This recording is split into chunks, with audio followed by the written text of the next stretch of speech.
नमस्कार दोस्तों, मैं विनय दुबे मुंबई से। आप लोगों ने सोशल मीडिया और समाचार चैनलों पर देखा होगा कि अचानक से हिंदू मुसलमान का मामला गर्मा गया। अचानक से हर जगह दंगों के माहौल तैयार किए जा रहे हैं। अचानक से स्कूलों में जो हिंदूवादी टीचर हैं उनके अंदर का हिंदुत्व जाग गया। वो मुसलमान बच्चों को टारगेट कर उनको अपमानित करना, यहाँ तक कि छोटे छोटे बच्चों से अपने ही क्लास के अंदर पिटवाने जैसी वीडियो भी आपके आंखों के सामने आपके मोबाइल पर से गुजरी होगी। लेकिन क्या आपने सोचा है कि अचानक से ये सारे मामले सोशल मीडिया पर और अचानक से समाचार की सुर्खियां कैसे बनने लगे हैं? अभी तो कुछ भी नहीं है। मैं आगे जो आपको रहस्य उद्घाटन करने जा रहा हूं, वो सोचने के बाद, वो देखने के बाद आपके पैरों तले की जमीन खिसक जाएगी कि आखिर केवल एक चुनाव जीतने के लिए एक सत्ताधारी पार्टी किस तरह से कितना नीचे गिर सकती है, जो अपने ही देश के अपने नागरिकों की हत्या करवाने से भी परहेज नहीं करती है।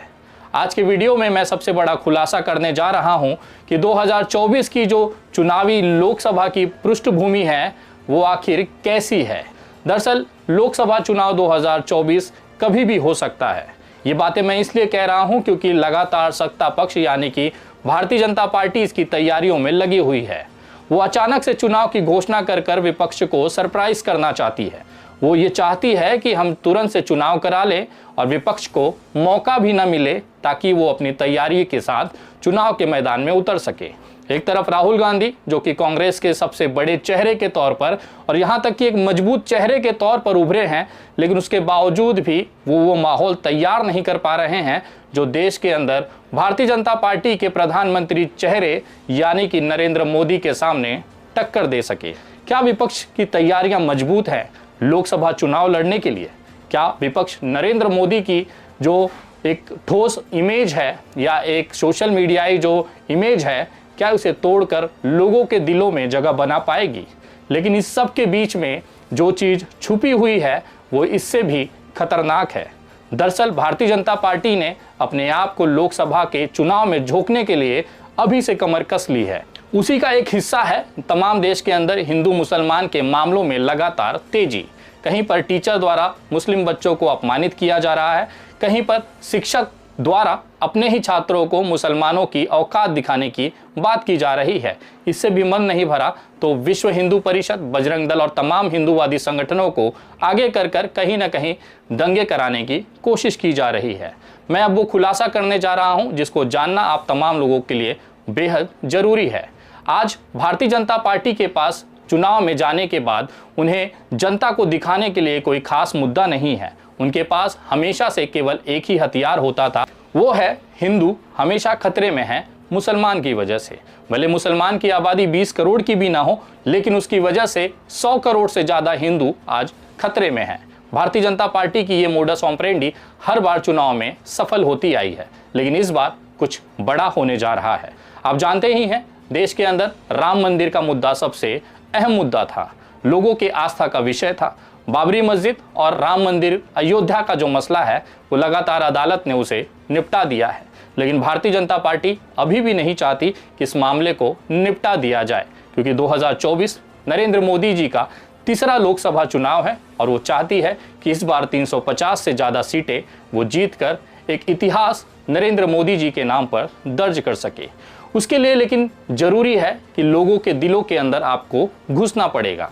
भारतीय जनता पार्टी ने अपने 9 साल के कार्यकाल में ऐसा कोई विशाल कार्य नहीं किया है जिसकी वजह से जनता उसे वोट दे, तो बचता है केवल एक विकल्प, वो है सनातन और हिंदू धर्म के कंधे पर बंदूक रखकर हिंदू समाज का शिकार करना। दरअसल ये शिकार मुसलमानों का नहीं, भारतीय जनता पार्टी हमेशा से हिंदुओं का ही करते आई है। आगे कुछ मिनटों में मैं आपको समझाने की कोशिश करूंगा कि आखिर भारतीय जनता पार्टी की क्या तैयारियां हैं और किस तरह से वो इस देश के अंदर हिंदू मुसलमान के ऊपर सांप्रदायिक दंगे फैलाकर इस देश को अशांत करने की कोशिश करेगा।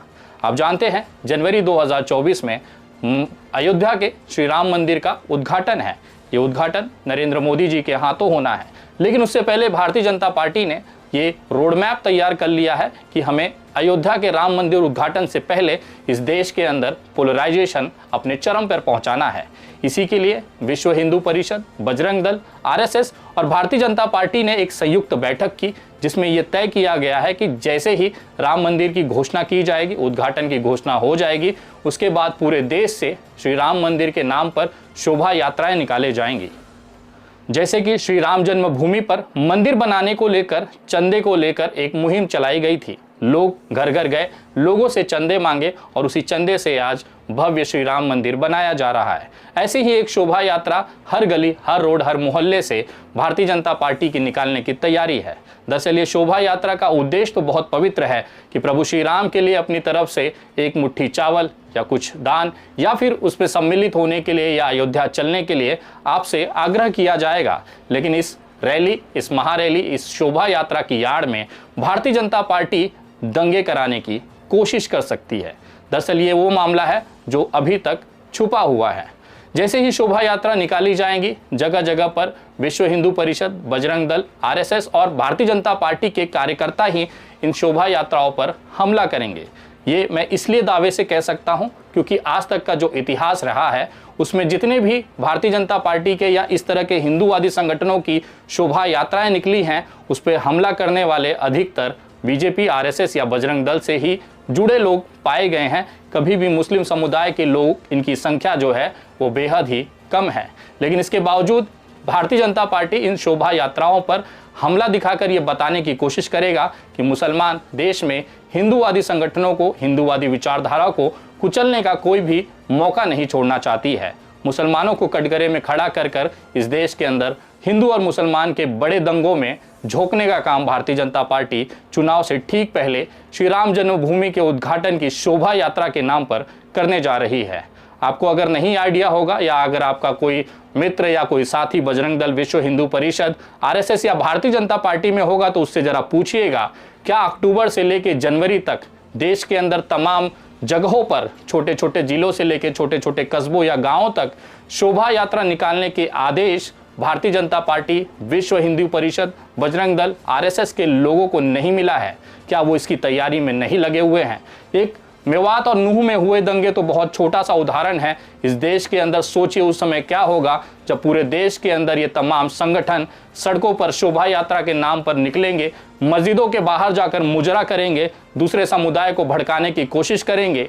और अगर मुस्लिम समुदाय इस पर भी संयम रखते हुए नहीं भड़कता है तो खुद ही अपने शोभा यात्राओं पर पत्थरबाजी कर कर, हमला कराकर इसे मुसलमानों के ऊपर थोप देंगे और बाद में सरकारी कार्रवाई मुसलमानों पर दिखाकर हिंदुओं को खुश कराने का एक प्रयास भारतीय जनता पार्टी अगले कुछ महीनों में करने जा रही है। अक्टूबर, नवंबर, दिसंबर, जनवरी, ये 4 महीने जो हैं वो बहुत ही भारतीय सभ्यता के लिए, भारतीय एकता अखंडता के लिए बहुत ही कष्टकारी महीना है। इस महीनों में या तो लोकसभा के चुनाव घोषित हो जाएंगे या भारतीय जनता पार्टी श्री राम जन्मभूमि के शोभा यात्रा के नाम पर पूरे देश में दंगे कराकर एक बड़ा पोलराइजेशन करने जा रही है। शायद इसी की तैयारी के आदेश इन तमाम हिंदूवादी संगठनों को अभी से दे दिए गए हैं। अगर आप अपने आसपास इन संगठनों के कार्यालयों पर नज़र डालेंगे या इन कार्यकर्ताओं की एक्टिविटी पर नज़र डालेंगे तो आपको दिखाई देगा ये श्री राम जन्मभूमि के मंदिर उद्घाटन के शोभा यात्रा को लेकर अभी से तैयारियां कर रहे हैं। ये तैयारियां शोभा यात्रा की तो दिखाई दे रही है, लेकिन इसके पीछे का जो षड्यंत्र है वो दिखाई नहीं दे रहा है। शायद यही कारण है कि भारतीय जनता पार्टी पूरे दमखम के साथ ये वादा करती है कि इस बार वो 350 सीटों से ज़्यादा अकेले बहुमत लेकर माननीय नरेंद्र मोदी को तीसरी बार प्रधानमंत्री बनाएंगे। अब आप सोच रहे होंगे कि विनय दुबे आखिर ये दावा कैसे कर सकता है कि भारतीय जनता पार्टी या इस तरह के हिंदूवादी संगठनों की शोभा यात्राओं पर जो पत्थरबाजी और हमला होता है वो इन्हीं के खुद के कार्यकर्ता ही करते हैं, बाद में मुसलमानों के ऊपर इनका आरोप मढ़ दिया जाता है। मैं इसलिए भी ये बात कह सकता हूं क्योंकि मेरे पास पुख्ता सबूत हैं। इससे पहले कि जितनी भी शोभा यात्राएं हुई हैं, अगर उदाहरण देखना चाहेंगे तो बिहार के अंदर अभी रामनवमी के 2023 में बिहार के एक जिले में शोभा यात्रा निकाली गई। मस्जिद के बाहर से ये शोभा यात्रा गुजरी थी और उसके ऊपर पथराव हो जाता है। बाद में वहाँ पर दंगे के हालात हो जाते हैं, मस्जिदियाँ जलाई जाती हैं, वहाँ पर बहुत सारे मदरसों को आग लगा दिया जाता है। उसके बाद जब पुलिस इसकी जांच करती है तो इसका जो मुख्य षड्यंत्रकारी आरोपी जो मिलता है वो बजरंग दल का संयोजक चंदन कुमार मिलता है। दरअसल ये बिहार की घटना है जहाँ पर रामनवमी की शोभा यात्रा पर हिंदूवादी भाइयों के ऊपर हमला करने, सनातनियों के ऊपर हमला करने का जो मुख्य षड्यंत्रकारी और आरोपी मिलता है वो बजरंग दल का संयोजक चंदन कुमार ही पकड़ा जाता है। ऐसा ही कुछ बंगाल में भी आपको देखने के लिए मिला होगा। जब बंगाल के चुनाव चल रहे थे तो आपने ये खबर देखी होगी कि वहां पर भारतीय जनता पार्टी के एक कार्यकर्ताओं को मारकर फांसी पर लटका कर एक पेड़ पर लटका दिया जाता है। जब बंगाल पुलिस की इसकी जांच करती है तो पता चलता है कि भारतीय जनता पार्टी के इस कार्यकर्ता की हत्या भारतीय जनता पार्टी का ही वहां का मंडल उपाध्यक्ष करता है और अपने पार्टी को पोलराइजेशन करने के लिए और चुनाव में मदद के नाम पर अपने ही कार्यकर्ता की हत्या कर कर उसे पेड़ पर लटका देता है और उसका आरोप ममता बनर्जी की पार्टी टीएमसी पर डाल दिया जाता है ताकि हिंदूवादी लोगों की भावनाएं आहत हों, वो उनके अंदर का खून खौले और वो भारतीय जनता पार्टी को पूर्ण बहुमत के साथ बंगाल की सत्ता दें। सोचिए, जो पार्टी का कार्यकर्ता, जो संगठन अपने ही कार्यकर्ताओं की हत्या केवल वोट पाने के लिए कर सकता है, सोचिए पूरे देश में जब राम जन्मभूमि के अयोध्या मंदिर के उद्घाटन के नाम पर जब शोभा यात्राएं निकाली जाएंगी तो उसमें अगर आपके परिवार के कोई सदस्य, कोई लड़का अगर उस शोभा यात्रा की एक उसमें शामिल होता है और उसके साथ कुछ अनहोनी घटना हो जाती है तो आप इसका जिम्मेदार केवल मुसलमान को ही मानेंगे। दरअसल मुसलमान आज जानता है अपनी स्थिति कैसी है। दरअसल मुसलमान को ये पता है कि भारतीय जनता पार्टी के शासन में अगर वो छींक भी दे तो उसको जेल हो जाती है। सोचिए, ऐसे माहौल में भी वो मस्जिदों के बाहर से पत्थर मारना, हिंदू भाइयों के ऊपर हमला करना या उसकी हत्या करने का वो सोच भी कैसे सकते हैं। उस माहौल में जब हर एक छींक पर ही बुलडोज़र चल जाता है और मुसलमानों के घर ध्वस्त कर दिए जाते हैं, ऐसे डर वाले माहौल में कोई मुसलमान कैसे हिम्मत कर सकता है कि हिंदुओं की शोभा यात्रा पर पत्थरबाजी हो जाए।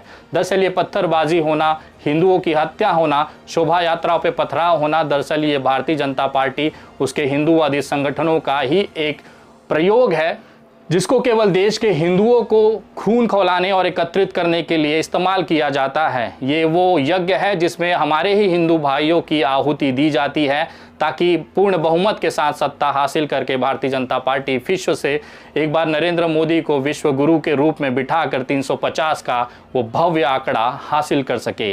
लेकिन जिसके घर के चिराग बुझे हैं वो इसकी तकलीफ को जानता है। ज़्यादा दिन नहीं, अभी 2 दिन पहले की ही एक घटना है जहाँ पर एक मोहित यादव नाम के बस कंडक्टर को केवल इसलिए ट्रेन के सामने कूदकर आत्महत्या करनी पड़ती है क्योंकि उसके ऊपर झूठे आरोप लगाए जाते हैं। उत्तर प्रदेश परिवहन में काम कर रहे, कंडक्टर के पद पर काम कर रहे मोहित यादव की गलती केवल इतनी थी कि एक यात्रा के दौरान बस को एक जगह पर लोगों को मूत्रदान के लिए रोकता है। उसी मूत्रदान की अवधि में 2 मुसलमान नमाज पढ़ लेते हैं। बस में बैठा हुआ ही एक सनातनी भाई उस नमाज पढ़ते हुए लोगों की वीडियो बनाता है। मोहित यादव पे आरोप लगाता है कि उसने मुसलमानों को नमाज पढ़ने के लिए ये बस रोकी है, जिसके बाद उस सनातनी भाई ने उस वीडियो को वायरल कर दिया। हालात ये हुए कि मोहित यादव को अपनी नौकरी से हाथ धोना पड़ता है। तंगी के हालात होते हैं और इस हालात का सामना नहीं करने की वजह से एक सनातनी भाई मोहित यादव ट्रेन के सामने कूदकर आत्महत्या कर लेता है। मैं जानना चाहता हूं कि जिस सनातनी भाई ने वो वीडियो बनाया था, क्या इस चीज़ों से वो खुश है? क्या उसकी आत्मा इस समय खुश हो रही होगी कि एक सनातनी भाई जो अपने परिवार का पेट पालन कर रहा था, अपने बुजुर्ग माँ बाप को संभाल रहा था, अपने 3 साल के छोटे बच्चे अपनी पत्नी को संभाल रहा था, अब वो इस दुनिया में नहीं है, केवल इसलिए कि उसने वो वीडियो इसलिए बनाई कि ताकि सोशल मीडिया पर इसे उछाल कर देश के अंदर सनातन का परचम लहराया जाए। लेकिन क्या फ़र्क पड़ा? जो नमाज पढ़ रहे 2 मुसलमान थे वो आज अपने घर में बैठकर सीख कबाब खा रहे हैं, बढ़िया से नमाज पढ़ रहे हैं। यही होता है भारतीय जनता पार्टी और उसके फैलाई हुई जो जहर है, जो नफरत का जो खेती भारतीय जनता पार्टी ने 2014 से बोया है, अब उसकी फसल निकलनी शुरू हुई है। लेकिन इसमें सबसे बड़ा जो शिकार और सबसे बड़ा जो एक तकलीफ हो रही है वो केवल हिंदू और सनातनियों को ही हो रही है। अगले वीडियो में मैं आपको विश्लेषण करके बताऊंगा कि आखिर भारतीय जनता पार्टी का जो शिकार है वो हिंदू ही क्यों होता है। दरअसल ये पूरी मुहिम तो मुसलमान के खिलाफ चालू की जाती है, लेकिन उसका असली शिकार या उसका असली जो खामियाजा है वो सनातनी और हिंदू भाइयों को ही देखना पड़ता है, भुगतना पड़ता है। ये वीडियो आप देख सकते हैं मेरे यूट्यूब चैनल द विनय दुबे पर, जिसपे 4,80,000 से ज़्यादा सब्सक्राइबर हैं। आप उस पर अभी तक सब्सक्राइब नहीं किए हैं तो उसको सब्सक्राइब कर लें। ये वीडियो आप मेरे फेसबुक पेज द विनय दुबे पर भी देख सकते हैं, जिस पे 6,30,000 से ज़्यादा फॉलोअर्स हैं। ये मेरे इंस्टाग्राम वीडियो पर भी आप देख सकते हैं। मेरी इंस्टाग्राम आईडी है @THE विनय दुबे। अगर आप ट्विटर पे हैं तो आप मुझे फॉलो कर सकते हैं। मेरा ट्विटर हैंडल है @THE_विनय दुबे, जिस पे 86,000 के आसपास फॉलोवर हैं। आप तमाम लोगों से निवेदन है इस वीडियो को ज़्यादा से ज़्यादा शेयर करें, देश के हर नागरिक तक ये जानकारी पहुंचाएं ताकि वो सतर्क रहें, अपने परिवार को सुरक्षित रख सकें। अगली वीडियो बहुत जल्द, तब तक जय हिंद, जय महाराष्ट्र।